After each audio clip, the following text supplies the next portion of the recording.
Welcome to this segment of the Peel of the Week. The night the factory froze. Why tariffs won't bring back what greed already sold off. I remember a night in Owosso, Michigan. It was the winter of 1998. Snow stacked against the loading docks. Air so cold it froze your breath before it hit the ground. I wasn't there to save the factory. I was there to guard it. 12-hour shifts, 6 p.m. to 6 a.m. Hired by an outside security outfit that usually paid industry standard of $7 to $8 per hour. That dangled $12 an hour for this work site. Good money back then, if you ignored what you were guarding. Inside, men and women who'd given 10 years to that plant, building little electronic guts for cars.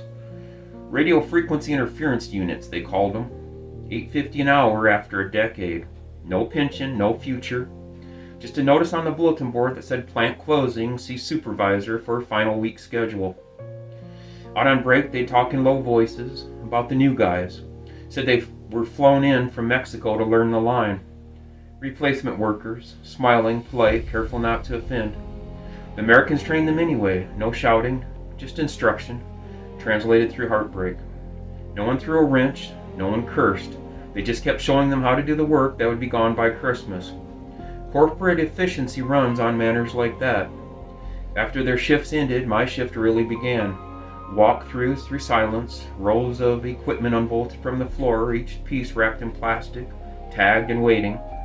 Silence that haunted my mind and my own future. Morning would break across the cold winter sky, then the haunting sounds would come. Forklifts echoing down the hall, trucks idling at the docks, sound of an industry leaving town. Not with a bang, but with a barcode and a promise of a better future. That plant had no smell and was the cleanest I'd ever been in, electronic clean, and filled with good intentions. Now it smelled like shrink wrap and diesel. They said the line would be reestablished in Mexico, different country, same logo. Then came one of those nights you don't forget. The plant was closed for the weekend and hourly staff were no longer employed there. I was checking the lot around 9 p.m. and through the snow comes this figure on a riding lawnmower, half drunk, somber, freezing. He'd worked there, one of the $8.50 an hour crew. He had a cardboard box on his lap. We talked for a while about the job, what was happening, and the uncertain future for him and his family. Tears fell, and I felt it. Still do. Inside the box, a bottle of expensive liquor. Said it was for his manager, just to say thanks. He told me, said the manager had always been good to the workers.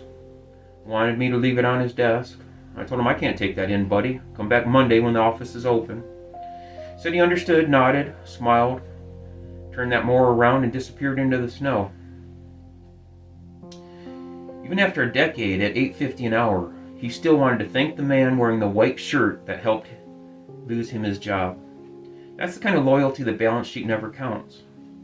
People say, you had it easier back then. No, we didn't. A pair of Wrangler jeans cost $21. It's nearly 3 hours of work at factory pay. You traded time for cloth and called it survival. And even at that wage, the company still said it couldn't compete. They needed more profit. So they packed the line, flew in the new crew for training, and hauled America south in moving trucks. That's why tariffs won't bring it back. You can't tariff greed. You can't tariff a spreadsheet that values labor the way it values scrap metal. They'll tell you made in America again, right after the automation team finishes wiring the robots. Because the dream isn't to bring jobs home. The dream is to make a human cheaper than a robot. And maybe they're getting close. That night in Owosso, watching those trucks roll out through the snow, I realized something. We don't export products anymore. We export paychecks. We import excuses. I'm Mr. Peel. That's your Peel of the Week. Since you stayed this long, I'm asking you to please consider liking, sharing, and subscribing. Consider joining our little community. Till next time, because I gotta split.